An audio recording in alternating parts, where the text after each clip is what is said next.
We live? All right, everybody, welcome. We're going to get started here. We have a presentation this morning on modernization of state personnel management system.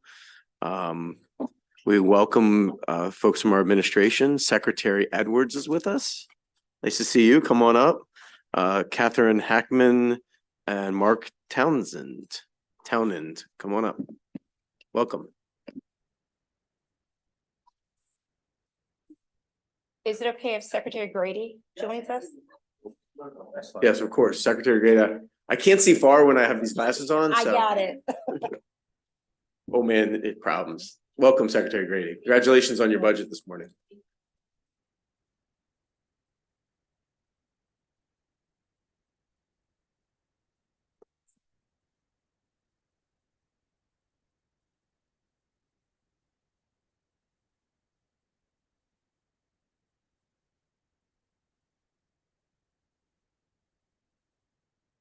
Hello.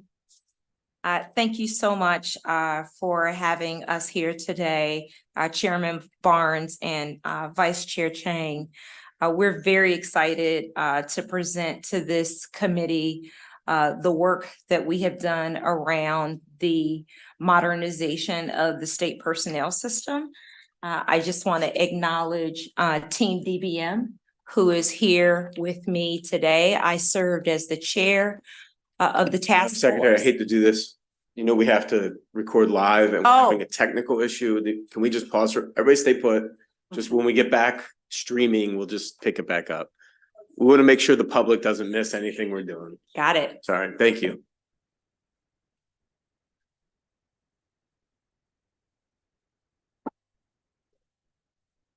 Oh, yeah.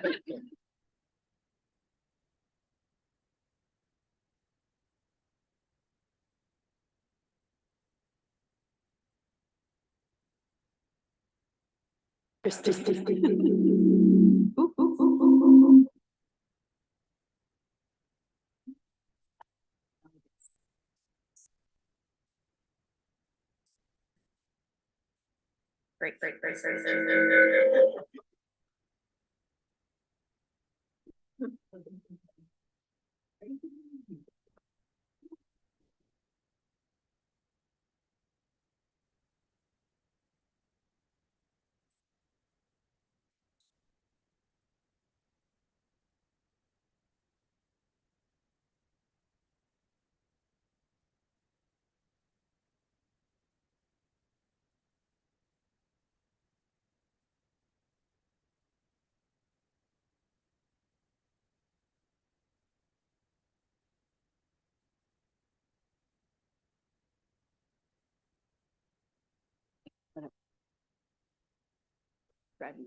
In the it's snowing because those would be also bitterly cold. Again, this is like 62 days. I like that. I hate this weather. It is warm. So we have a good fix here. We're gonna not show the PowerPoint. We'll just follow along the PowerPoint on our laptops, but everything else should be ready to go. So committee, just follow along with the PowerPoint on your laptops. With that, welcome. Thank you. Can you all hear me okay? Great. Thank you, Chairman Barnes, Vice Chairman Chang, and members of the Appropriations Committee. We're very excited to be here today to talk to you about the work of the task force on the modernization of the state personnel management system. My name is Secretary Tisha Edwards. I am the Secretary of Appointments for Governor Westmore and served as the chair to this particular task force. I'd also like to recognize other folks who are here with me to share in the presentation. First of all, my favorite secretary, because she has all the money, Secretary Helene. Well, that's true.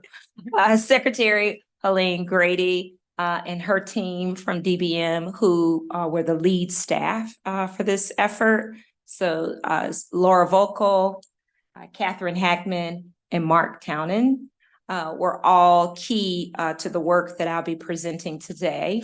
And finally, I'd just like to acknowledge my task force colleagues. We had an amazing group of folks who helped to do this work. It was really a team effort. We had wide representation from the agencies. We had union representation, and we also had private sector representation on this task force, and everybody participated and helped to bring forward the recommendations that you have. And we do have a few task force members here in the audience today that are here in support of this body of work that we've been working on. So again, thank you so much for having us here. All right, so I'm going to jump right in and talk about what the high-level goals were for this task force.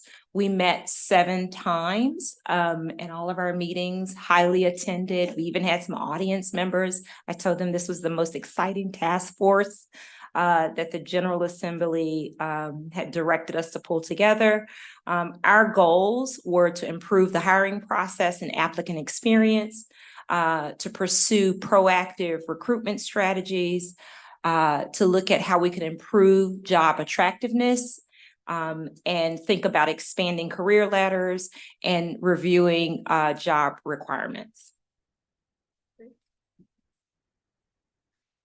So we had a few key findings. I'm going to give those to you right out the gate, and then we'll talk a little bit more in detail about those findings. Our first finding of the task force is that the current process is very labor intensive, lengthy, and a little difficult, which I'm sure is why you all asked us to do this work to begin with. There are few guidelines or best practices associated with our hiring timeline. There's no dedicated ownership over recruitment. As you all know, we have DBM, which is kind of the main personnel system, the main org, and then it's decentralized once you get into the agencies. So every agency kind of has their own HR team. And so there is some degree of variability by agency, big agencies, small agencies. And so we found that there's a lot of variability across agencies, which does create some challenges around dedicated ownership. Next slide. And so in order for the committee and the public to kind of understand what the timelines are, what some of the, where do we bottleneck, we thought it was important to provide a workflow, and that you can also see what is the applicant experiencing, because we were very, very focused on folks coming wanting to come into state government day one. Once you make that decision and submit an application, what is that individual experiencing? Because that can make or break whether or not they move forward and feel good about joining state service. So I'm going to pass over to my colleague, Mark, who's going to talk about that particular experience and what the workflow looks like. Okay, can everybody hear me? Great. So the first thing that has to happen from our side, and that slide basically demonstrates the lack of contact to the applicant, because there's a lot of stuff going on the state side that's required by statute, and that's what I'm going to cover briefly. To start a recruitment, you have to have an updated position description that the manager puts together and make sure that everything is up to date. It's not the position description of the last person. It's supposed to reflect the actual duties that has to be presented to the person interviewing for the job as part of statute. A position selection plan is then submitted to DBM that contains all the information on how we're going to recruit, or how the agency is going to recruit. It's sent to our secretary because Secretary DBM is the secretary in all language regarding personnel. So it has to come to DBM for review. It has to include a number of things, including the minimum qualifications, the limitations on selection, the location, the open period, the close date, which must be a minimum of 2 weeks open. It has to have where you're going to advertise, how the testing will be done, and that has to also be sent to EEO for review and approval. DBM will assist if a smaller agency or a larger agency is overwhelmed and doesn't have the staff to do it. So we're backup for anybody who gets too busy.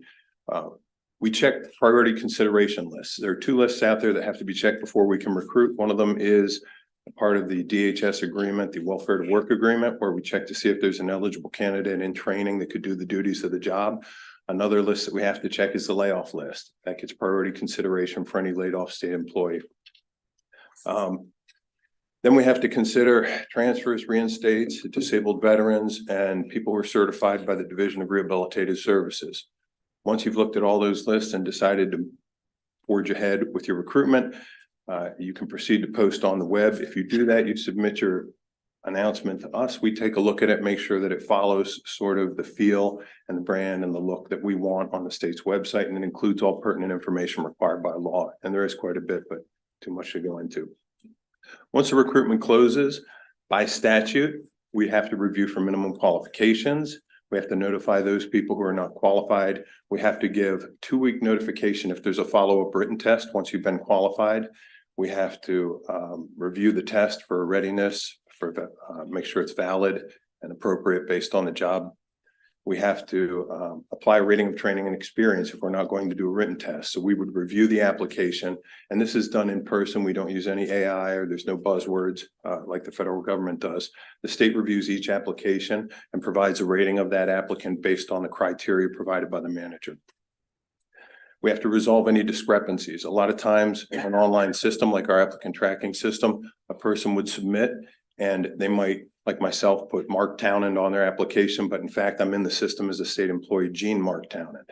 So they would have to then go back and reconcile that that's the same person, so we don't issue another ID for them because they already have one, and all the benefits would need to move with them. We also have to check for flags on reemployment. Some people are flagged for a number of reasons, and those flags need to be alleviated before they can be considered for rehire. We have to add selection credits. There's a number of selection credits. We add for veterans get credit, spouses of veterans in certain situations, people with disabilities, residents of the state of Maryland, current state employees get a 1/4 point per year up to 5 points total. All those have to be added in. Once all the scores are banded together, once they're all added up, we band them together in one of 3 classifications. You're either best qualified, better qualified, or minimally qualified. Then there is a selection process. That list then goes to the manager for their interviews and their hiring. The manager has to start with the best qualified candidates and work their way down. There are numerical quotas. If you want to move down to the better qualified, you have to interview at least 5 from the best, 5 from the better. So there's a lot of statute involved in the process. There's rules for interviewing. You have to interview a minimum of 3 people for a position. It is 5 if we recommend that for salary reasons. Once everything's done and you've made your selection, you have to submit as a program your appointment certification to DBM for review to make sure that you have an appointment certification form on file. And that's generally what's going on our side. The applicant only, as mentioned earlier, gets 2 or 3 maybe notifications. While we're doing all that over the several weeks that it takes us to hire a person, on the applicant side, they would get a bounce back saying that their application has been received. They would get a notification if they're not qualified. They would get a notice of test results. We just issue that to everybody to tell you that you're best, better, or qualified. And then ostensibly it could be the last contact you have from the state. So again, the purpose of that slide was to show that while we're doing what we do by requirement, the actual applicant may not be seeing a whole lot of contact from us. Great. All right, so I am going to take you to, just so that we're all on the same page. I think Mark has just gone through the workflow versus the candidate view. And basically what he just told you is it takes about 127 days to go through an application to hiring process within the state. I'm going to take you to page 7 just to make sure everybody's tracking with me. Page 7 looks differently. Got it. Thank you. And so on page 7, you see one of the things that I thought was really interesting is the number of applicants that have applied for positions in the state year by year. And we're, I want to make sure I frame this correctly. We're kind of going through what some of the challenges are, and we do have some solutions, so don't worry about that. But one of the things that's really interesting on this chart that you have in front of you is that you see in 2013, there was like a real peak in terms of job applications, near 350,000. And we've kind of trended downward, and good for us. We're kind of back on the move and trending back upward in 2023. It looks like, Mark, if I'm not mistaken, we had over 200,000 applicants. So not as good as 350,000 applicants, but not really bad that 200,000 people submitted applications to the state of Maryland. And so that does tell you that there's a lot of interest and a lot of demand to work for the state. So that's really, really good news. The challenge is what happens when we get those applications. That's where we start to experience some challenges, but very high 10 years ago. But again, very excited that we're kind of turning things around and getting more folks interested in state service. Next, thank you. All right, so what else did we find were some of the challenges from an applicant experience perspective? I'm on slide 8. Applicants receive little to no communication during the hiring process, and we'll talk more about this. You've put out an application, you've been out there 127 days waiting to hear from the state, and I think that's a place where we think that we could get much better is proactive communication and letting people know where their application stands. The state does not proactively connect applicants to job openings. So this is another one I found super interesting. I apply for a job. Guess what? Only one person can get that job. But there are other jobs that I could be suitable for. We don't have a way to redirect folks to other options that are available to them. And so sometimes you're kind of spinning in this wheel. It's not that you're not great and that we don't want you. Of course we want you, but you're not being kind of proactively redirected to openings as they become available. The onus is on the applicant, and they have to keep coming back and completing applications over and over again. Another applicant experience finding is that state job titles and job openings are difficult to navigate. Who here knows what an administrator 5 is? Anybody? Going once, going twice. We have no idea. And so that's the first thing you see on the job application is administrator 5. I don't even want that on my resume. Like, who's the 10? Am I the 1? What is a 5? It just doesn't feel like a good job to have unless 5 is the best, but I don't know, right? So we're not speaking in real plain English, and we're not telling folks what is the job I'm applying for very specifically in layman's term. On the task force, we called it goobly gop gop gop. And so we need to do a much better job of speaking in plain language. And guess what? A job description is a marketing document. And we need to be getting people excited about the state. And an administrator 5 position is nothing to be excited about, right? So what is that job? And so there's a lot of work that we can do around job titles and job openings so people know what they're applying for, can be excited about what they're applying for, and feel like it's transferable to your next job. Next. We also talked a lot about recruitment. And so some of the findings related to recruitment is that our current efforts are not attracting young job seekers. I don't know, lucky for you or not for me, our sweet spot in the state is mid-career professionals. And we have some reasons about why, but we need to get young people excited about state service. And there are lots of great benefits to joining the state much younger. And so we want to think about how do we make this, we want to be the premier workplace for 21st century workers. And we're not really that. right now, right? So there's a lot of work that we can do that.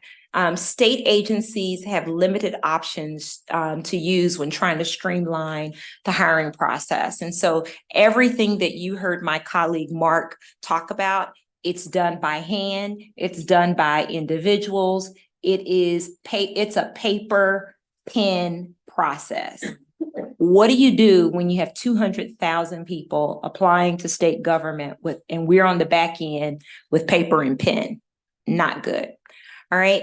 And we don't have a lot of dedicated funding right now in the budget for marketing and doing outreach and having a campaign around this being a great place to work, which is really interesting. Without very little effort, you still get 200,000 applications. So just think what it would be if we really invested in it. But we then need to have the back end to be able to support that influx of applications. Next. So wanted to give you on slide 10, just kind of an overview of what we've talked about of who's applying. As you can see, state service looks really good for people my age. I'm not going to tell you which one of those boxes, but you can do the math, right? So state service is very great for my age bracket, but I want my kids to be interested in state service. And the data just says that we're not doing a really good job with that, actually 43 and younger. So we have a lot of work to do there. And the other thing we wanted to know is, where are people coming from? Good news, we're getting a lot of folks. People say that we don't compete with the private sector. Not 100% true. A lot of people at said age bracket leaves private sector and is ready to give back and is looking for a different type of experience, changing jobs. And so we attract a lot of folks from the private sector, which is really, really great.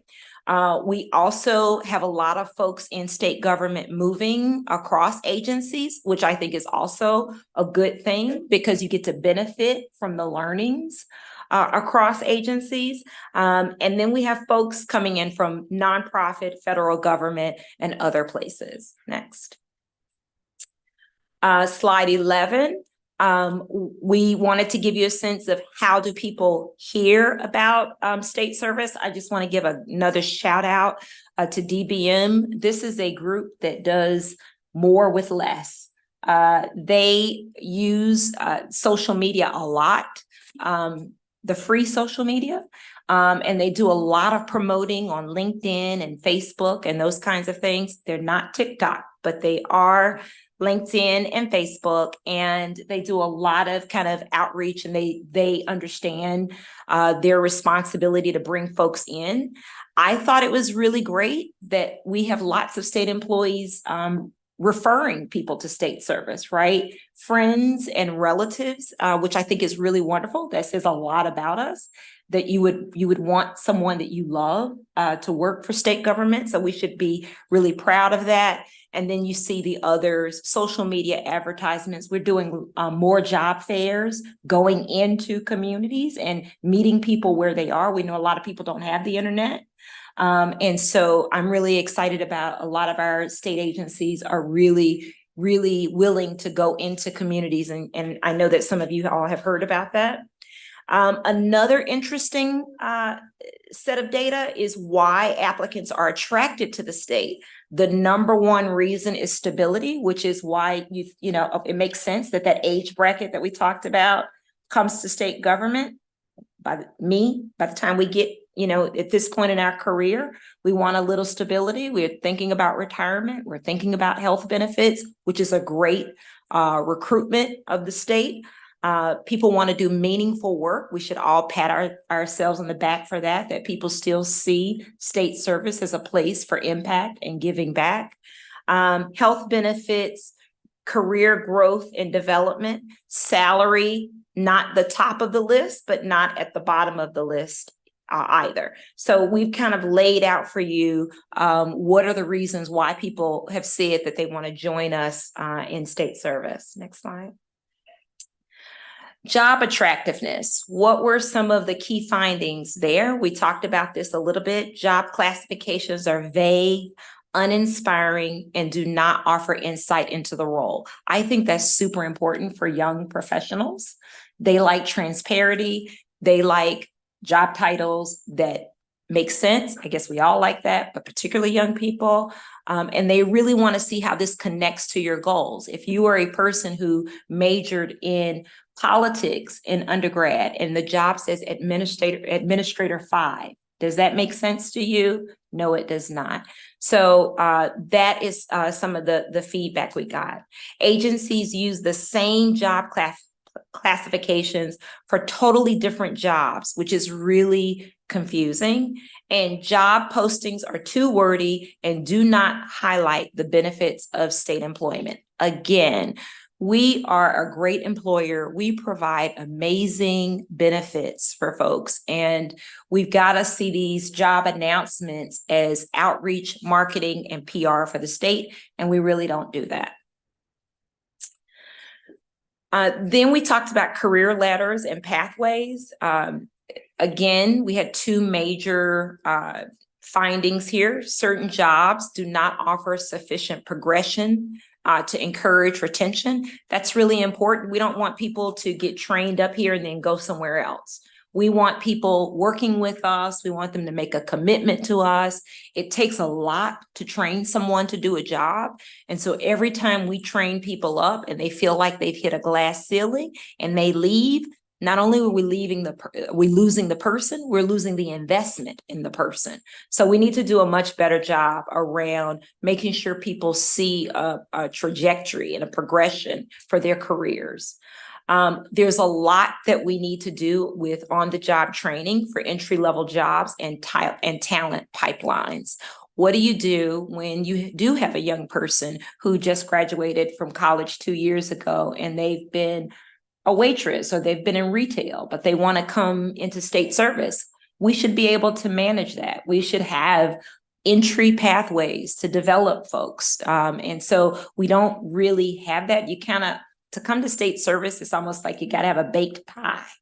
And we can do better than that. We can have people who are starting out, people who are changing, and we should have the capacity to develop talent in the state. And we don't really do that. You got to kind of come ready. And so that's something that we think we need to fix. When we looked at job requirements, one of the things that we've already been working on is we all know that degrees can be obstacles and barriers. Why do we have some of these really, very rigorous standards when it doesn't match what the job is? And having a college degree is a great thing, and there's nothing wrong with that. But you should be able to get in jobs and be trained, and not every job requires a college degree. And so I think we need to be a little bit more intentional about that. When you need it, you need it. Okay. But when you don't need it, why are we saying we need it? Right. So that's something we can work on. And hiring managers experience lack of flexibility over job requirements. Some of these jobs, as Mark has talked about, there are statutory reasons. There are reasons related to our relationships with the unions. There are lots of reasons why historically jobs are put in a box. And we've got to get out of that box a little bit. And we've got to really take an intentional and critical review of job requirements so that they match our needs, our current needs as a state workforce, and so that we're really attracting the new talent. And so there's a mismatch there. So going on to slide 15, what are some of the things that we can do to address all of these findings that I've just reviewed with you? So first and foremost, we got to get our house in order. We really need to do a lot of work around educating our staff, around changing the culture, around talent, and workforce development. We sometimes get in our own way. And so there's some work that we need to do there. And so what specifically do I mean by that?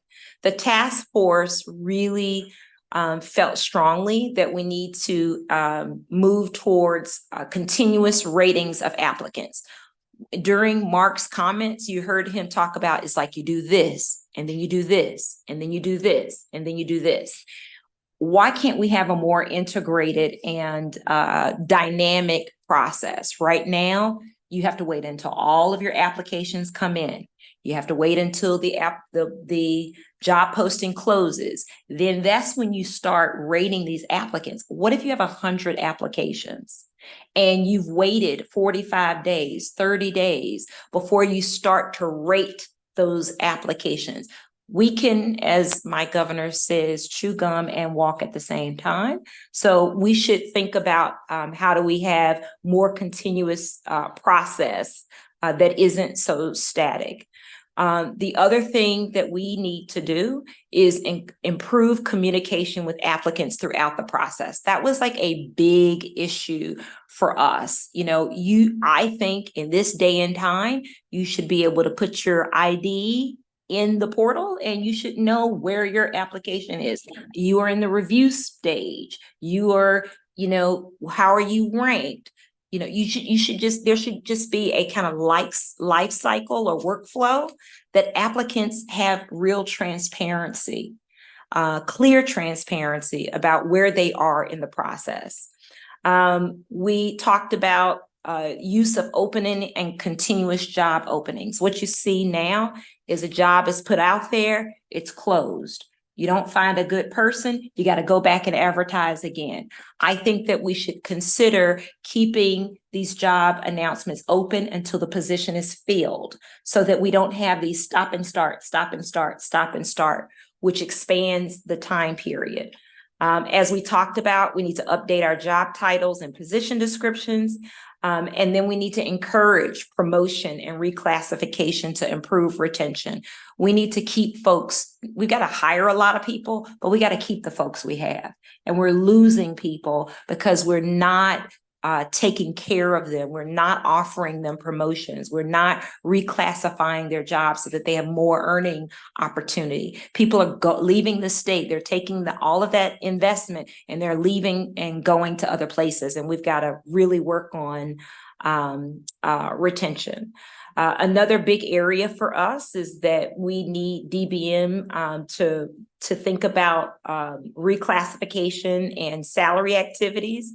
That means we want to continue to look at removing the degree requirements when we don't need them. And as I've talked about before, expand career progressions. And then the other thing that we're going to be doing in very short order, and Secretary Grady has, we benefited from the expertise of one of our colleagues who was the former executive director for over 17 years of state service, a total of 33. And so the previous executive director for the Office of Personnel Services recently retired. And she was tired. She had worked for us for 30 plus years, so that is allowed. But now we need to recruit and hire an amazing executive director who can really take this work to the next level. And so we are currently recruiting for a new executive director. So that is the formal presentation on slide 16. I'm not going to go through the roll call with you, but again, I just want you to know that this was a team effort. All of the folks sitting here with me today and the folks outlined on this slide, everybody contributed, everyone cared. And I hope that makes this committee understand how important we thought this was. And we thank you for bringing us here to talk about it today. And all the great work that you've clearly done in the interim, you and your team, a lot of hard work and some really useful information here. So we appreciate that very much. Why don't we take questions for Secretary Edwards and her team, and then we can move to the presentation from Secretary Grady, if that makes sense. Delegate Acevedo. Thank you, Mr. Chair. Thank you, Madam Secretary. Appreciate your presentation. Question on recruitment and retention. So two things. One is we see oftentimes state employees going from the state to local government where pays more, there's a lot more benefits, et cetera. But that coupled with the fact that, you know, our neighboring jurisdiction, Virginia, I think they just last year indicated that they're going to be beefing up their hiring for their state. I think the goal was a little over 400,000 state employees, et cetera. And so I say that to say, was any consideration given to, or did any of this factor into how you all intend to, I guess, reform this process so that folks have an even easier, more streamlined experience in applying for like state jobs? Do we consider what Virginia is doing? Because, you know, we could potentially lose state employees to Virginia, but also why it is that state employees are somehow finding county or local government more attractive than state government. And I say this as someone that comes from Montgomery County, and certainly a good bit of Montgomery County public employees. I don't want to say all, but we do see a good bit of them coming from the state. So any consideration was given to that, any discussions, and how you all intend to incorporate that into these recommendations? So I'm going to share in the response to your very good question. The first thing is retention absolutely matters. We cannot hire our way out of this. We need to keep the people that we have. And I think there are a couple of things that we're working on. And again, I'm going to defer to Secretary Grady and allow her to weigh in. But the research is clear. People don't just go or stay in a job because of money. Money is important, but how you're treated matters. How you feel about your job and the people you work with matters. And it's starting to matter more to people, what their work conditions are in the environment in which they're working. And so I don't want to, I'm going to let Secretary Grady talk about some of the things that we're doing, but because I was involved in this effort that we've just recently launched, we've done a first time ever culture survey for state employees, where we are asking all 40,000+ state employees to give us feedback on their working situation and around these core values. And we see that as an extraordinary opportunity to get feedback and to dial in our management practices so that we can support retention. I think Secretary Grady is going to talk a little bit about our thoughts around salary, because that is what happens a lot when you're competing with locals. And quite frankly, what we would like to be able to is to bring people from local government to state government, not lose people from state government to local. So I think you're 100% right on that. Sure. Thank you. And first of all, I do want to express my extreme gratitude to Secretary Edwards for chairing this task force. She did a phenomenal job along with the task force members, and have given us a lot to think about and to plan for with regard to SPMS. So we're very excited to embark on this work with the recommendations. In terms of salary and retention, it's definitely, there's a little bit of an update in the deck that we'll do on the state workforce. And we launched this summer a compensation study, which from what I understand might be the first time, at least in recent history, if not longer time, that the state has done a study of how our salary scales compare to surrounding states, some of our largest counties, the federal government, and a couple of private sector employers. And so we've taken in the results of that salary study as of early December. We've actually committed with several of the unions to convene a labor management committee early this year to talk through the recommendations, the analysis, and come up with some next steps around how to address the salary disparities that we see. Key finding, I think it's in the presentation, is our salary scale midpoints for the SPMS, or the standard pay plan, I'm sorry, are close to 9% below the median midpoint for the comparison group. And so it's significant and something we need to address. And really look forward to digging into into that work. It's not going to be easy, particularly given budget outlooks and things, but I think it's really important to have the data to develop probably a multi-year plan around how we want to, position the state salary wise relative to our competitors like Virginia and others. And why don't I do this committee? Why don't I step back and let Secretary Grady do your presentation, since some of these questions probably Overlap. have. Okay, that's fine. Thank you. And thank you, Chairman Barnes and members of the committee. My name is Helene Grady. I'm Secretary of Budget and Management, and much of our DBM leadership team, particularly our OPSB team, are here with me. And so I'm happy to have folks come up who are subject matter experts in certain areas and help answer questions as well. We did submit just a few slides that really just very brief update on our work around rebuilding state government, and Secretary Edwards has been a key partner to DBM on much of this work beyond even the task force. Just a couple slides that we can share on how are we doing. We get this question regularly. How are we doing against the governor's goal when he came into office of filling approximately, half or 50% of the vacancies, or cutting the vacancy rate by half, depending on how folks heard the goal. And what we can say is we're making great progress. It's been challenging, and I think state agencies across the board have been really engaged, which has been very encouraging.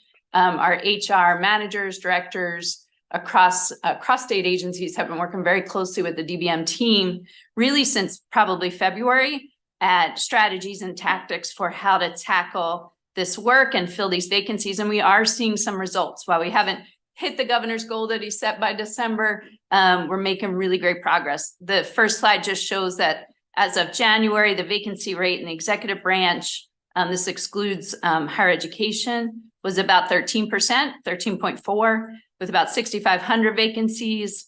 And as of the end of December, we can report we're at about 10.10% and just over 5,000 vacancies. The next chart I think is pretty compelling, which shows the net hires. So, we talked a lot about retention and the importance of keeping current staff alongside recruiting in new staff.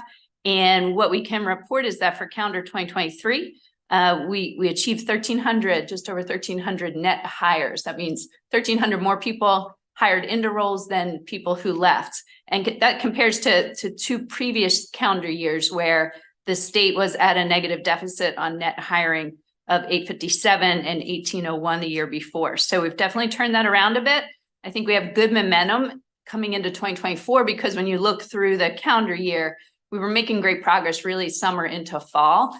It took a little bit of time, I think, early in the calendar year to get going. But I think we have a lot of momentum heading into 2024. So I anticipate seeing continued progress.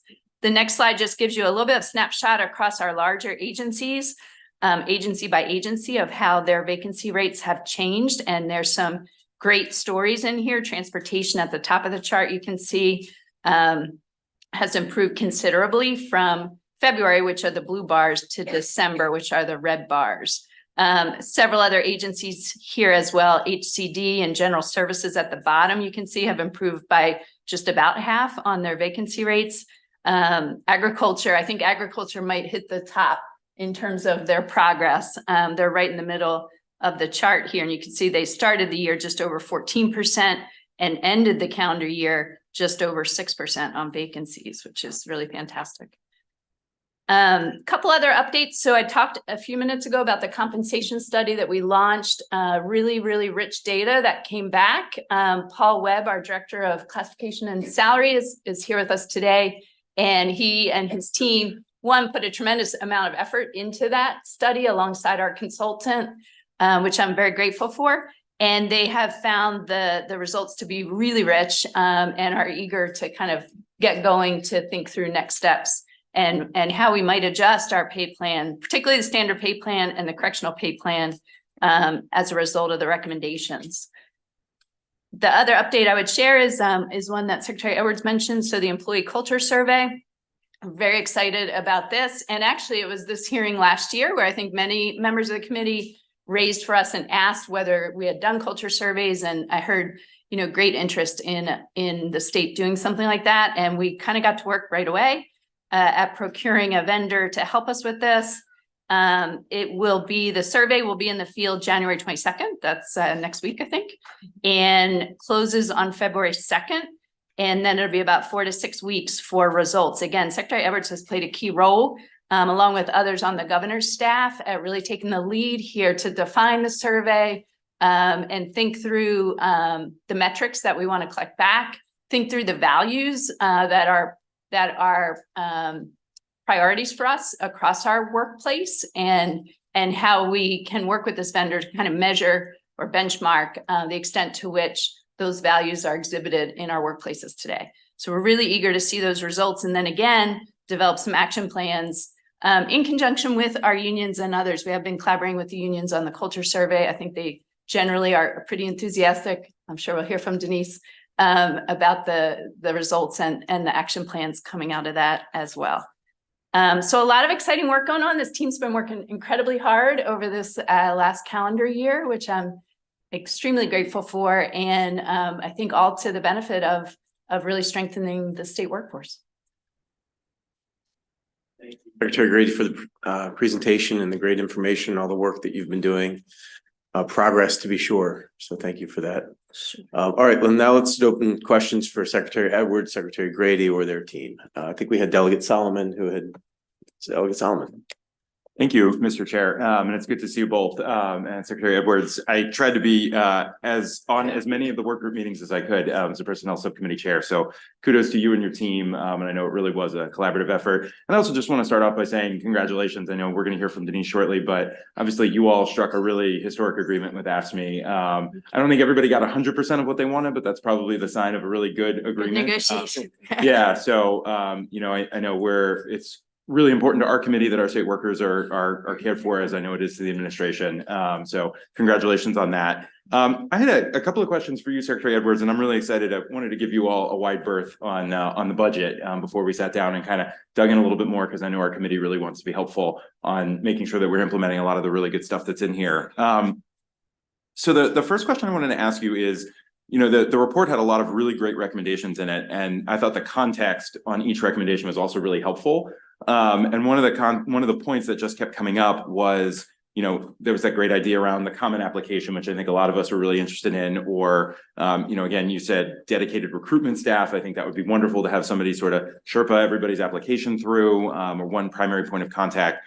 But again, what kept coming up was, we could do this, but it would require a lot more staffing on our part. We'd need more dedicated funding. You said the same thing about marketing.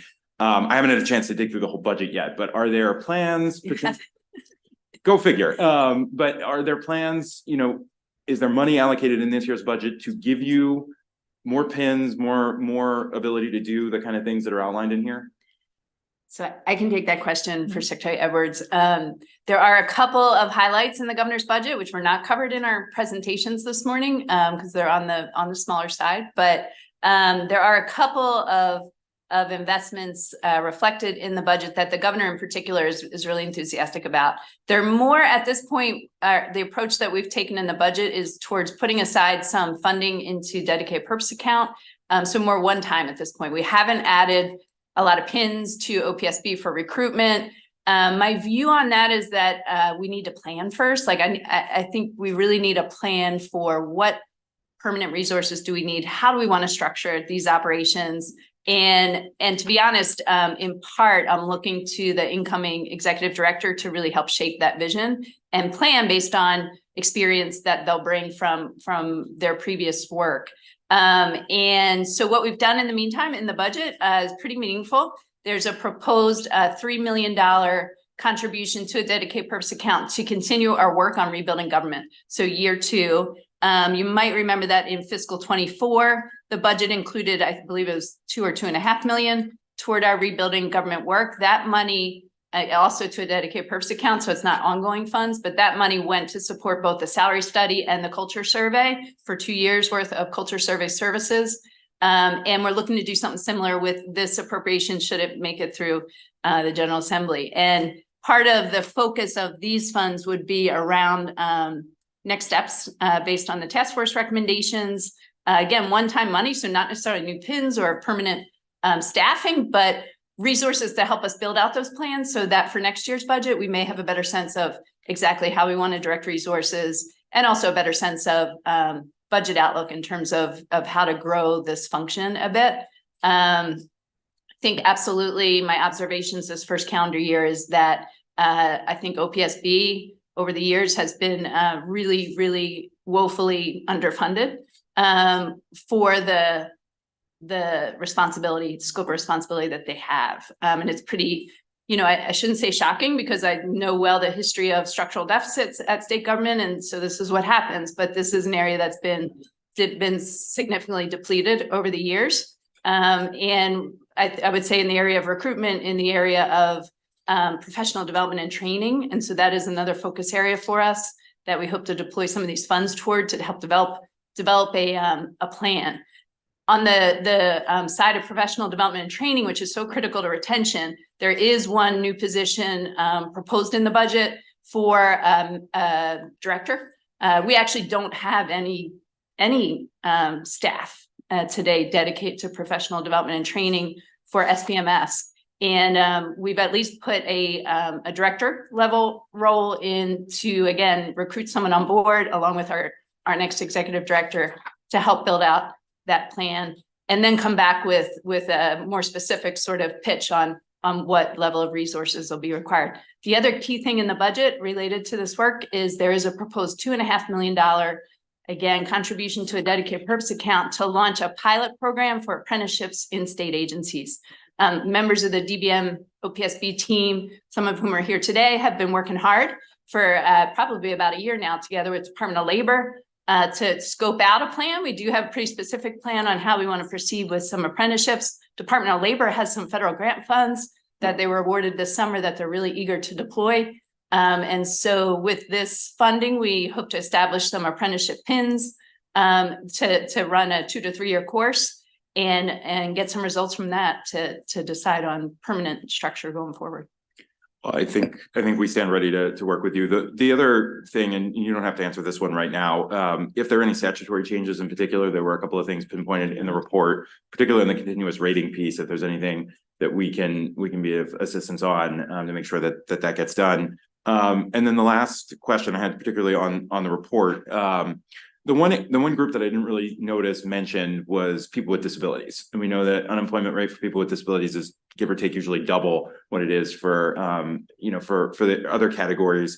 And I'm just curious, I know there's been conversation in the Department of Disabilities of using the state as sort of a model employer. I'm curious if you could speak to, and again, we can talk more about this later, opportunities that we have to work with the disability community to make sure that is, I think, a huge untapped resource of folks who really want to be employed. Again, I think the purpose of mission is really something that is attractive. So how can it's a win-win. How can we do more of that? No, I think you're 100% right on all of your points. Thank you for raising the fact that there could be an opportunity to look at the statute to see if there are ways to make sure that statutorily we can do the work that we've outlined that would be helpful.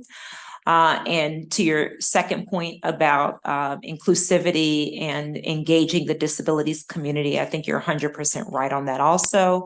I am really happy about the relationship that Secretary Beatty has with all of our cabinet secretaries, and we're actually trying to do, all of us are committed to doing much more around integrating the Department of Disabilities with the core work that we're all doing, whether it is in our personnel side and hiring people, our service year program, our appointments work. I mean, we need to absolutely tap into that community and make sure that they are part of state government. So appreciate that. And that is absolutely on our radar, and we'll continue to move that work forward.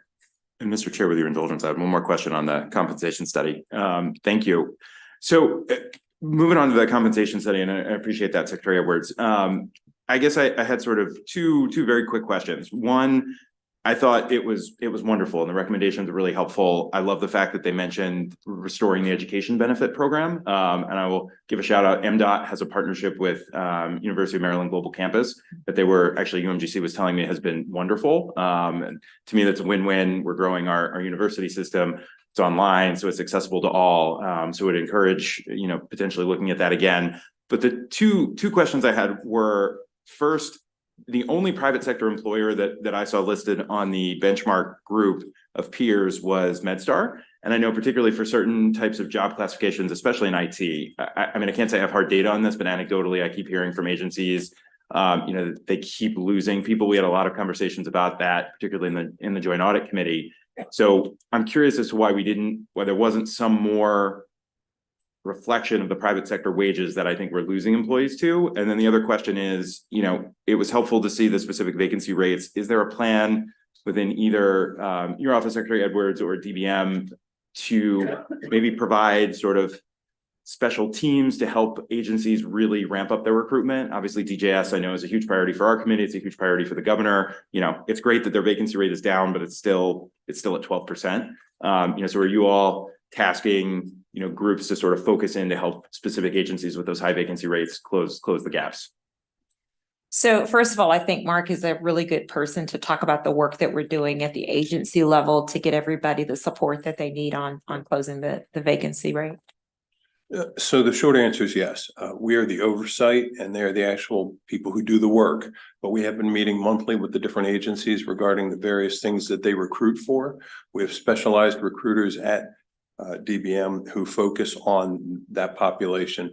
So DJS, Juvenile Services, is actually Brooke in our office who used to work for DJS. She has a good understanding of the Resident Advisor series and the other series that they recruit for. So we do have things that we can do centrally, social media advertising, getting out in the public, taking their announcements, advising them maybe on how to get a better traction in their advertising and things of that nature. We do also provide backfill, as mentioned earlier. If they're going somewhere and they need additional people, we'll do that, or we'll cover some of their sort of the grunt work to get them free to be able to go out and do things in the community. Great. And then just the question on the private sector piece. Sure. So thanks for raising that. It's actually a really good point. And I know that we did include MedStar. I think we attempted to include Hopkins as another private sector comparator. And I think the consultant had a difficult time accessing data from Hopkins. I've been asked why that might be and why folks at DBM couldn't help with that.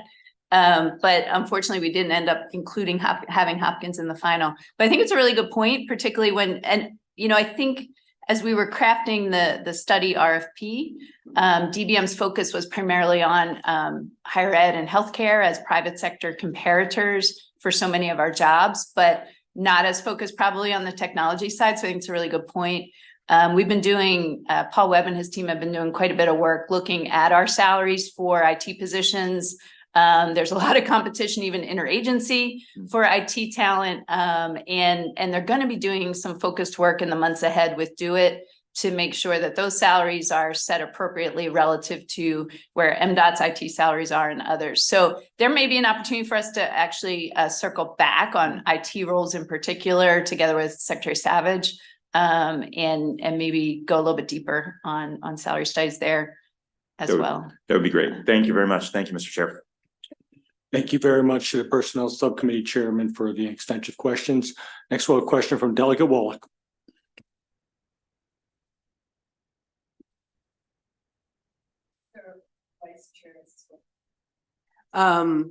And thank you, Secretary Edwards.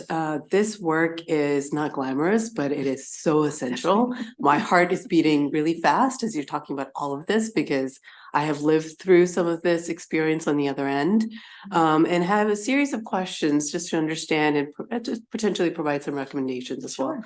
So one of the ways, one of the challenges of working for state or in the public sector is, of course, moving from one job to another is very difficult, specifically if you're moving from, one set of requirements that are very laid out, and then you want a different agency altogether and different mission. And having a rotational program stood up that allows for folks to move around. There is a parallel for it in the federal government, which is the Presidential Management Fellows. That program itself needs to get expanded, but if we can mirror something like that on the state level, and it doesn't need to be small, I think it could be big, and people can move around, and it could be a great resource for retaining great, staff. The other issue is entry-level positions. Now, you mentioned how finding young talent and bringing them in is a challenge. I often find that, and I work with young people as well. So I often find that for an entry-level position, it'll have a whole set of requirements that you need to already know how to do. And oftentimes an entry-level position may even say you need 2 years of experience. So to the extent that you can look at those entry-level roles and see if in fact you can either decrease the number of years of experience required, much like college degrees, maybe those years of experience also are not necessary. I think that may help with getting that young workforce in, which brings me to another recommendation. Is oftentimes public sector jobs are really task focused. You have to work on a task force, you have to do this and this, right? It's a list of tasks, but not necessarily mission and outcome. And young people really want to have purposeful, meaningful work. And so if part of the orientation, in addition to the job titles, can be really focused on what are you going to get done? Like, what is this about? I think that really excites people and wants them to, get them to apply. Another issue is around guardrails. So I get the process. I've actually taught this process of how to apply for public jobs, and it is way too complicated. The reason that it's given is because it protects you from hiring your niece or nephew, right? Essentially, it provides that guardrail. But what you lose in that is in any other space, you can network. You can bring in talent that is good, but you can in the public sector. So is there a way where you can protect the merit, but still allow for some of that networking to happen? That's just an open question for us to think through, because I think in any other workspace you can do that, but you can't in the public sector, which is very odd and challenging. So how do we design so that you can recruit based on people's reputation to deliver a good work product? And then finally, what are the challenges for moving to jobs is that you have a list of requirements. You have done this, this, and this, and this. And in order to get the next level, the next grade, if you hadn't done that, you can't move in. And so it gets really challenging for people who are outside of the public sector to apply for higher level positions. So how do you sort of solve for that? That's an open question as well. I don't have a recommendation on that, but I did want to highlight that because that's a real challenge. Then you end up really having a small pool of talent for those higher level positions. Because if you didn't do X, Y, and Z in the government, well, you can't do it at the next grade. That means a whole bunch of talent just cannot apply. And we lose, and we want the best people doing this work.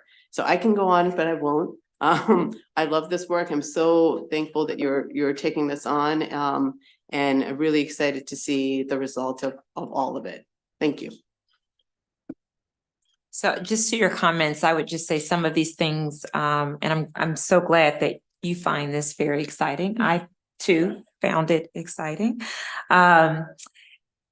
Many of these things we have begun to talk about and are embedded in some of these recommendations. Because you specifically talked about young people in entry-level jobs, I just think it's a good opportunity for me to plug the service year option and those young people that we have all invested in to bring the service year option to the state of Maryland, which is a premier program that many other states are trying to replicate. We see those hundreds of young people. They are all between the ages of 18 and 21. I say collectively, we currently have 280 young people in the service year option. We want for their next, because they're only in that fellowship or they're only in that program for 1 year. Our goal is that becomes a strong pipeline into state government, that if you've done the service year option, that the next thing that you do is that you come into state government, you have a little bit of experience, you've been in a public funded program. And so we think that will hopefully begin to create some momentum and increase our attractiveness with the younger population.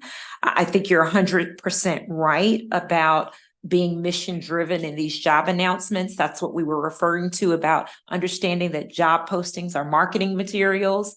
And no one wants a list of tasks they're going to do every day. They want to talk about impact.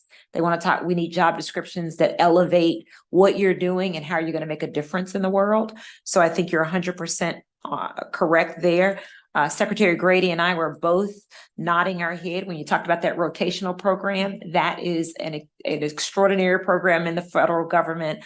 I'm very aware of it, and we absolutely should do more of that in state government. So I appreciate your comments, appreciate your support of the work that we're doing. You're spot on, and we will take everything that you've said under advisement. Thank you so much. I just want to add, we are actively recruiting for the next executive director of the OPSB. In case you want to bring that passion to DBN. Great. Thank you very much, Delegate Wallach. Next, we'll take questions from Delegate McCaskill. Thank you, Mr. Vice Chair, and thank you, Madam Chair Edwards. So first, I just want to say that I too, my heart is beating fast. This is not a hint to a subcommittee change. However, it does my heart well to see the task force and the different representation that you have. And for many of you may know that labor is me. And so I'm extremely excited to know that labor is on this task force, because I am very concerned in any job, especially in our state, because I have had state jobs where work environment wasn't protected. And so it does my heart very warm to see collective bargaining there. But I'm looking at, and to go off of one of my colleagues mentioning about the youth. For some of you, you may know that youth is a baby for you. And I was looking at some of your slides, especially slides 7, 10, and 11. And I was thinking about the application process from 2013 to those applicants to 2023, and looking forward to seeing what is to come because of the task force. So I do applaud you all. But I'm thinking about specifically slide 11, where you have the applicant survey of where the applicants came from, or where they heard about the state employment. And so I'm thinking about job fair in school. And I'm not sure if that school is from a collegiate standpoint or a high school standpoint. I'm not sure where that came from, where that is from. But I'm thinking about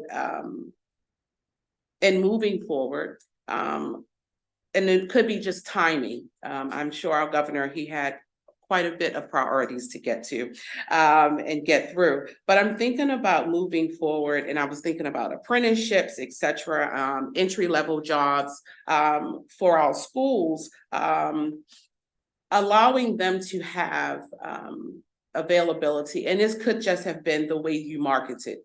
I don't know.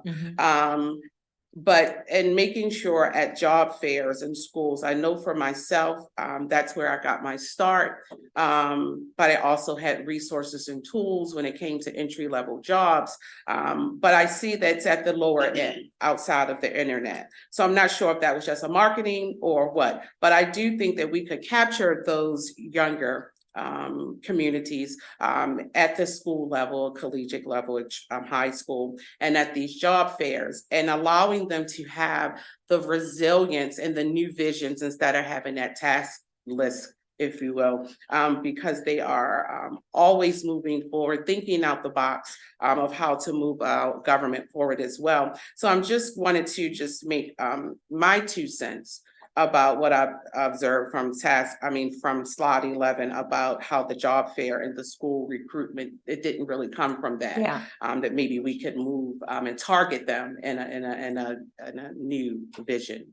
You're absolutely right, Delegate. I think the one resounding thing that we all agree is that we need to get to young people earlier. We need to make sure that state government does have a pipeline for support for entry-level jobs. I think apprenticeships are an amazing way to do that. And you're right, we are not in schools, and when I say not in schools, I don't think we're in colleges or high schools. That is just not where we've recruited. So you're 100% right that there's a lot of work that we can do there. And if we want to change that bar and make sure that we have more young people in state government, which we all need and can benefit from, then we've got to go where young people are. And we've got to make sure that those entry-level jobs are really entry-level and does not have all of the barriers that you spoke to. So we agree with that 100%. And I'm looking forward to the work that we will start to do to get to a much younger workforce for the state. So thank you for that. Thank you. Great. Thank you very much, Delegate McCaskill. Next, we'll take questions. Delegate Harris. Appreciate it, Mr. Vice Chair. Thank you, secretaries, for your reports. This was actually really good. I just wanted to talk and discuss in the current budget that you all add into, IT support, because there's a lot of things that you all talked about during this process about, if an applicant had a tracker to view where they are in that process, as well as one of the things you mentioned I thought was extremely key is that if an applicant was actually qualified for another position, maybe that the IT infrastructure that we put in place will be able to ping them and say, hey, click this option. Hey, click that option. And so I just want to know, is that a thought to help streamline that process and may bring that 127 days down to like maybe 97, but just a thought there. That's my first question right now. So Delegate, you're speaking my love language. That is something that I just was blown away about, the lack of tools and resources that we really need to be dynamic and to really engage with applicants. Everybody does everything through notifications, making sure people can apply on their phones, making sure that people can track on their phones. There is so much technology out there that could help us be smarter, more efficient, and make sure that we have a better applicant experience. And you're 100% right. It's going to take some investment. That's why I sit close to Secretary Grady, because when you talk about that one-time money that she highlighted that's currently in the budget, those are the kinds of things that I think that we could do to take the people we have who are working very hard. The name of the game is working smart, right? And so we need to give the workforce that we have these amazing HR professionals across the state. They are great. But I could not imagine trying to screen applications on a piece of paper with this pen. It would not be good. Right? So we've got to give our current staff the tools that they need so that they can do a better job of engaging with the applicant pool.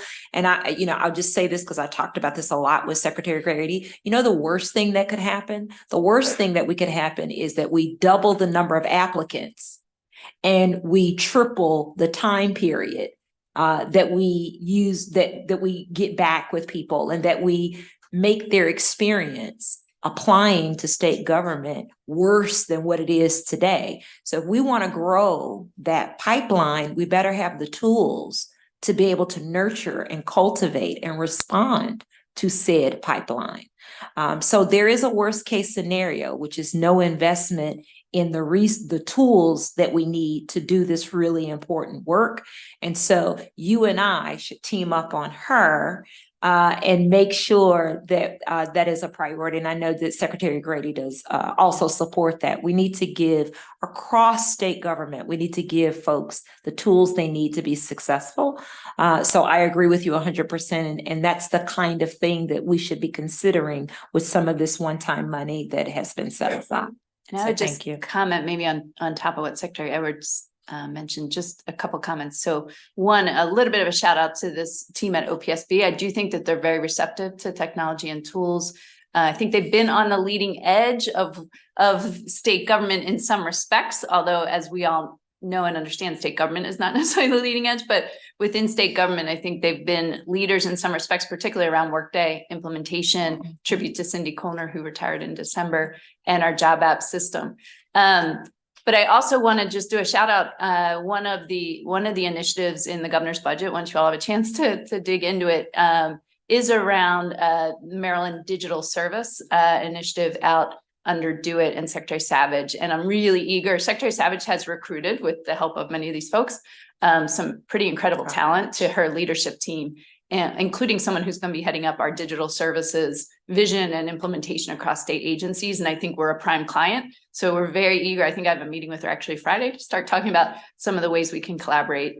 HR would be one of the first areas that we'd like to be able to assess and plan out, like, what is it that we need in order to accomplish the vision we're all talking about. Absolutely, appreciate it. And last question, Mr. Vice Chair. So now the next question is the retention piece. And so have you ever done a study or reviewed or took a look at bringing down the retirement age to see if that would help with not only bringing in new folks, but as well as, allowing people to retire sooner than a 67, 65 time period that we currently have right now? It's a great question. I'm going to turn to my colleague Catherine next to me to just ask whether there's been much study or analysis. I'm not aware of any in my year here of any significant study around potential reductions to the retirement age.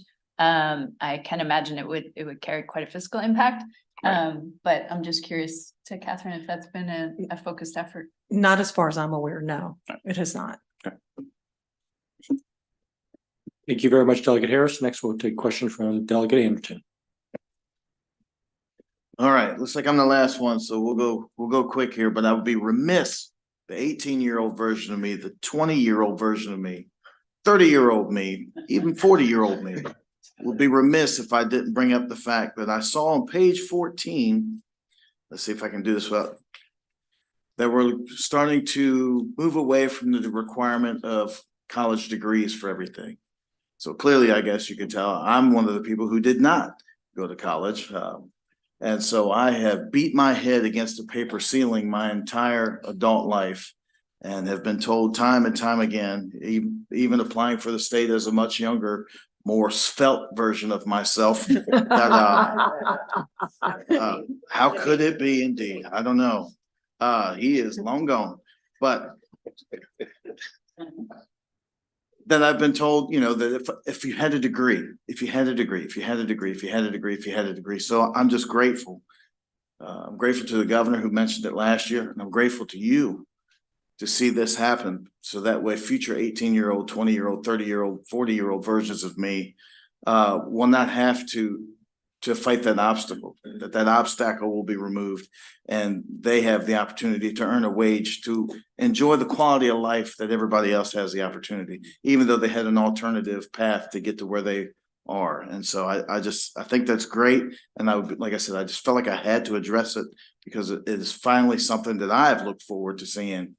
And so here in Annapolis, everything has to finish with a question. So my question will be is it cold enough for you outside? Well, first of all, I just want to be very clear that this is an administration that really wants to open the door of state government. And we all, no matter what agency you talk to, we all share that. We value experience, we value people's eagerness to serve. And that comes in a lot of different shapes. And that means we need to tap into, as we've already said, the disability community.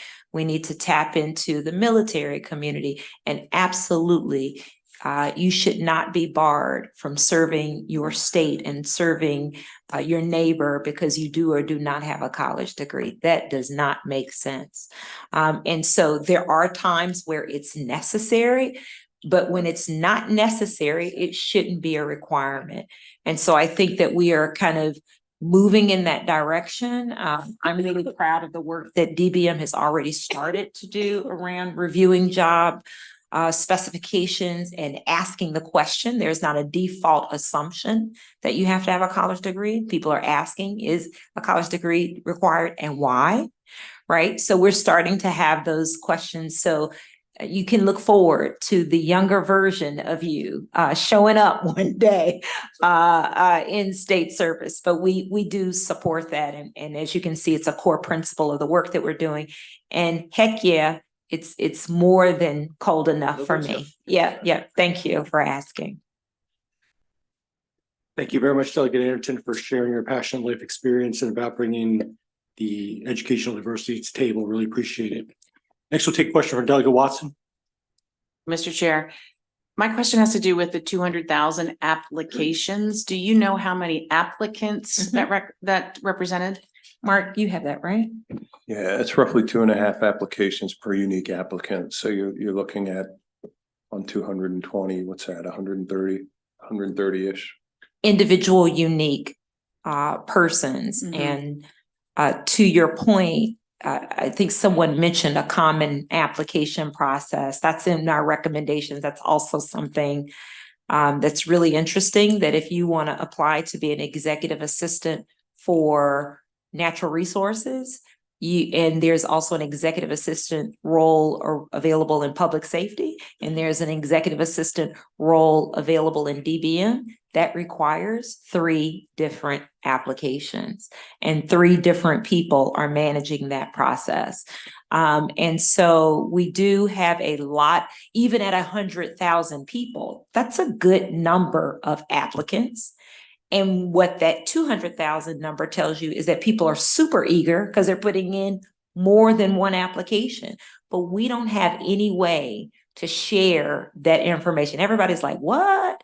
Yes, that does not make sense. And so when you talk about technology and how do we collaborate across agencies around these kinds of things, those are some of the things that I think would make a huge difference and would speed up the process for hiring, because I can be an executive assistant with a common application across 10 agencies. I'm going to get a job somewhere, right?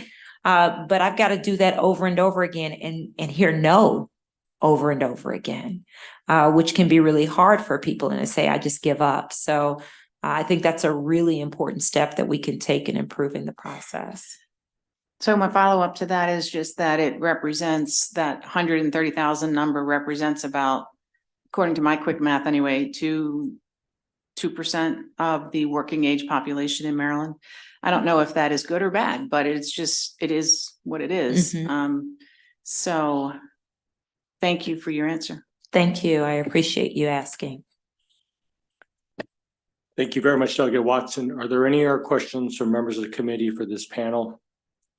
Thank you so much, Secretary Edwards and Secretary Grady, for being here. Very much appreciated, and to the entire staff. Thank you very much, to our panel. Appreciate it. Thank Next, you. we'll call up the next panel, which will be Denise Gilmore, Listed Director of AFSCME Council 3.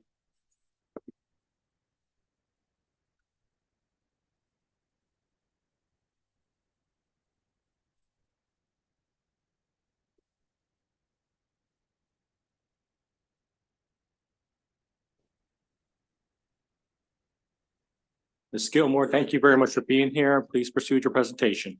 All right, Mr. Chair and members of the committee, for the record, my name is Denise Gilmore, and I am the Legislative Director for AFSCME Maryland Council 3. I first want to thank this committee for giving us the opportunity to respond to the recommendations that came out. I think continuing to include the voices of employees on these decisions is incredibly important, and we appreciate that you want to hear feedback from them. We represent 45,000 state, county, and municipal employees. I, along with my colleagues Hank Hollis and Stuart Katzenberg, proudly represented our hardworking and dedicated members on the interim task force on the modernization of state personnel management system that you just heard from. We really want to also thank the Moore administration and staff from DBM and MDOT for the time and efforts that they put into this task force. I will be the first to admit that I was perhaps a tad bit skeptical when the appointments secretary was put in charge of chairing the task force that was looking at the merit system. But I have to say, Chair Edwards really, truly did a wonderful job, I think, incorporating the feedback from all of our task force members. And ultimately, we are very pleased with the recommendations that ended up in this report. I'm going to discuss a few recommendations in a bit more detail, but I want to begin by highlighting at least 3 big areas of consensus that the task force reached that were very important for us. The first is that the SPMS or merit system, and then the personnel article that governs it, was carefully developed over decades here in Maryland. And its purpose, which is to provide for a consistent and transparent way to do, an unbiased way to do personnel transactions, really is critically important to maintain as we work to bring our state government, and more specifically, its recruitment and hiring practices into year 2024 finally, right? It's because of these merit, hiring system that the state governments, for instance, generally do better on things like racial and wealth wage gaps, right? Because we have wage transparency that are already built into our laws. We still have a ways to go that, we're going to work on that. But we generally tend to do better than the private sector, right?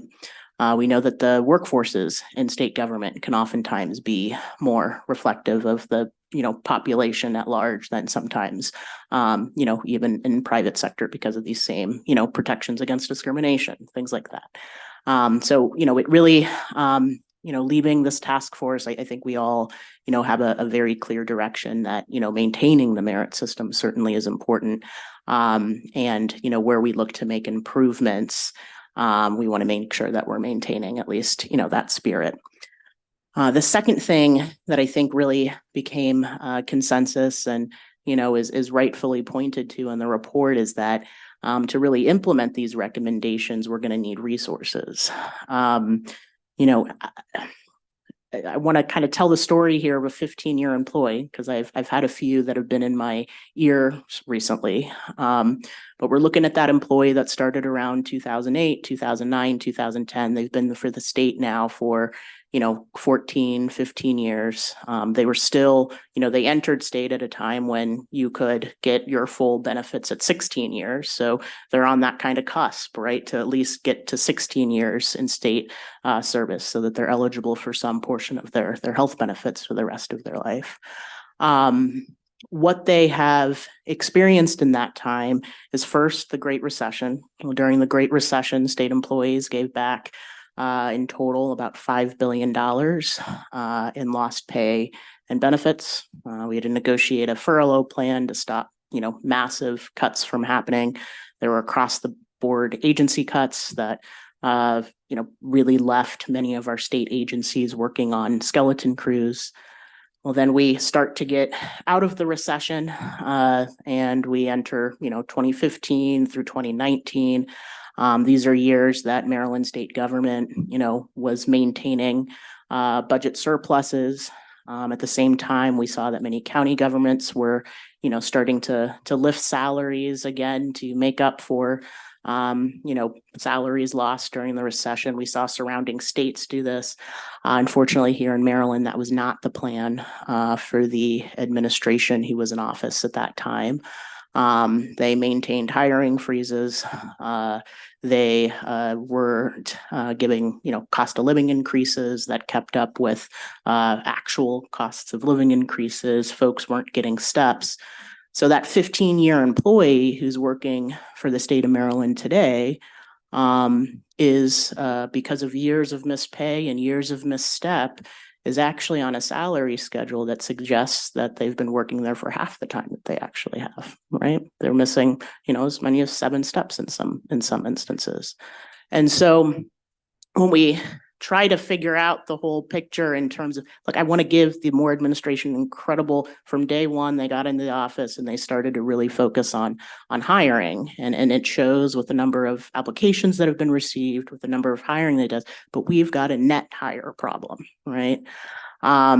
This piece on making sure that we're retaining state employees is really important too. And obviously was not, a focus of this work group necessarily, but as we continue our, work on rebuilding state government, we really want to highlight that, we do need to really focus on retaining our state workforce as well.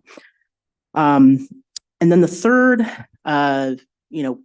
big area of consensus for us is that, the task force recommendations provide a pathway for the state in conjunction with employee unions to really fix some long-standing and important issues around, having accurate job descriptions, having, good progressing career ladders like we've talked about today, and, within positions. Making sure that our agencies are sharing information about candidates, that we improve the applicant experience, and that, the accountability issues that we had been having with agencies that really has been preventing the state from, giving off a competent first impression to many new hires, are being focused on to fix through these recommendations too. And we think that's, look, before we start to do big changes in state personnel law. Like, I couldn't agree with, Secretary Edwards more. Let's see if we can, clean up some of these, internal things that we can control. And we feel very, pleased that, the task force and, the ongoing, labor management collaborations that we're, looking forward to participating with, we'll continue focusing on that. I also want to thank you all, the legislator, for your continued advocacy and oversight for starting, to hire these state jobs again. We're absolutely actively recruiting and, getting more applications in. The task force recommendation, I think, focuses rightly, on building up capacity in our HR apparatus. That both means tech, right, and people. I'm not often in this position to agree with, the administration before me, but I have to agree completely. We don't have enough capacity in our HR to both administer recruitment, help employees with their benefit questions. There's going to be an enormous, in case you haven't heard, there's an enormous shift happening with retiree prescription benefits beginning in July. We're very concerned, in January. We're very concerned, how implementation is going to work there and given current capacity. And, certainly, I'll get to that in a minute, but there are, a lot of initiatives that, if it's around, implementing reverse auction, prescription Medicaid, like there are a lot of initiatives that DBM has to take on right now. We are very concerned about capacity. And I think, there are a few areas in the report that really deserve some highlighting too. The first is that, there's been some talk about the SPMS kind of timeline, right? And on the actual report, I think this is on pages 11 and 12, they give a scenario of what the ideal hiring timeline is from when an employee puts in their 2 weeks notice to when an employee can be hired into that position. And it is, taking into account some, statutory deadlines. It's about 60 days actually in the report. We feel that this timeline, first of all, like a lot of the things in the timeline are very important, again, to make sure that we're not, hiring our nieces and nephews, right? We have to make sure that we're doing that thorough analysis. But I really want to, hit on the recommendations that are in the SPMS task force are really, I think, are going to help improve this, right? For years, we've been calling for open and continuous, enrollment. The state should, continue collecting these applications in, knowing that jobs go vacant. And, that is a recommendation that is on this, task force that we think will really help with bringing that down. The second thing that will really help is building capacity to be able to score candidates when that application is received. I mean, it was news to me that the state was waiting, until after job postings actually to start scoring, applications. That's ideally our hiring process in the state has the capacity to start looking at those applications as soon as they come in and provide that scoring. We think those things will contribute to an even faster timeline. But again, need resources and investment to be able to happen. We also think it would be helpful to do more job-specific research on this. But I really want to highlight too that, as you heard, it's not so much an issue, with recruiting applicants or getting enough applicants. The state is getting many applications, thousands of applications. People want these jobs, right? Where we generally lose folks, though, it is during that application process, when salary discussions happen or when, applicants haven't heard back on their application for a while and are maybe, offered a job somewhere else. So, again, the salary discussions are going to have to continue to be ongoing in this, but around improving applicant communication, if we couple those two things, we think that should really help too. All of these issues relate to our ability to, retain employees. We were happy to, excited to partner with the administration and some agencies on a kind of national bus tour that our union took to really dig into this staffing the front lines, really dig into what's happening with staffing in state and local governments nationally. And they came up with kind of 6 broad themes that contribute or could help with public sector staffing. The first is compensation. We've talked about this already. I don't want to, beat a dead horse here, but compensation really matters, and we have to make sure that we have competitive salaries. People can be as mission focused as they want, but at the end of the day, if they can't afford to, put food on the table, they are going to leave and find a job where they can, pay their bills. The second is workplace flexibility. That includes, being able to telework, flex schedules.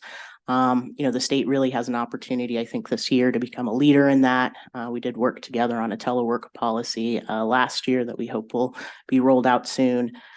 This third, important component is providing career pathways.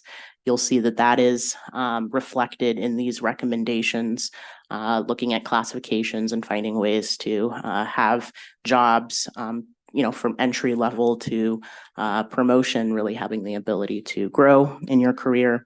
The fourth, which is what this, task force was looking at, is barriers to hiring. Certainly where there are barriers to getting folks hired, we want to dig in and look at that. And we're happy we spent all fall, looking at kind of the internal things that are happening that are, acting as barriers to hiring. And, I think this year we can continue to look at, additional barriers. The fifth is safety, something to take into account, I think, with public sector jobs a lot in particular, is they're often very dangerous. If it's from public safety to, public health or transportation, right? These are jobs that generally have higher, risk rates for injuries and than fatalities, sadly, than, many, private sector jobs. And then finally, the sixth really important component to fixing the kind of, staffing issues in local government is workload, right? And ideally, if you, fix all of, issues 1 through 6, it'll lead to more people. This will help with workload. But I think that's something, as we have shrunk our state governments and really shrunk in positions, the employees who are there now are required to cover the burden of those missing positions. So you see that either in high overtime, which the state is still continuing to carry. You see it in caseloads, which, are still much higher than many of our members, wish they were. And these are things that are contributing to people, leaving. They're leaving for jobs that don't require, being mandated on overtime 4 times a week. They're leaving for, positions that have smaller caseloads. So we know all these things combined, if we continue to work on them, really should, finally get us to an adequate staffing level in the state. But as you all are a budget committee, I really want to, emphasize that we need more resources to do it. And that investment is critical, and it helps. For every $1 we put into state spending, $1.50 in benefits comes back to our communities. There are a lot of just like economic policy reasons for supporting our state government. And we hope that as we look this year, especially, and what is a tough fiscal environment, that we continue to prioritize our state employees, our retirees. Certainly once an employee has, dedicated a career of service to the state, they deserve to, retire with dignity. And we know that rising healthcare costs, rising prescription costs are one of the largest contributors to increasing costs of living for retirees. So that is an issue that we're going to continue to monitor this year, and hope to be able to find some solutions on with this committee too.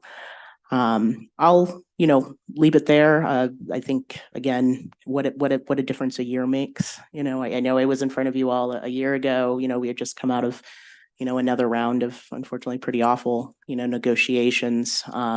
Here I can say, a year later, I largely agree with the panel that was up before me. And we hope that we can, continue working together to adequately staff our state government. It matters everywhere. When the state is shut down, or when we don't have adequate resources, it really, truly does affect all Marylanders. Thank you very much. Thank you very much, Ms. Gilmore, for your presentation, and thank you for your service on the task force. Very much appreciate your collaborative spirit. The committee will now take any questions for Ms. Gilmore. Thank you very much, Ms. Gilmore, for being here. And that concludes today's briefing. On behalf of Appropriations Committee Chairman Ben Barnes, thank you very much to everyone for being here today and being part of this briefing. Have a great afternoon. Thank you.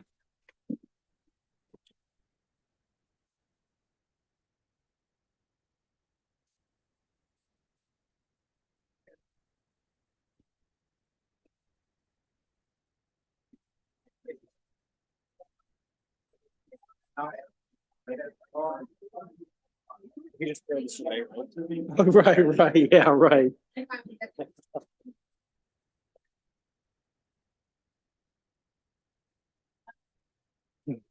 What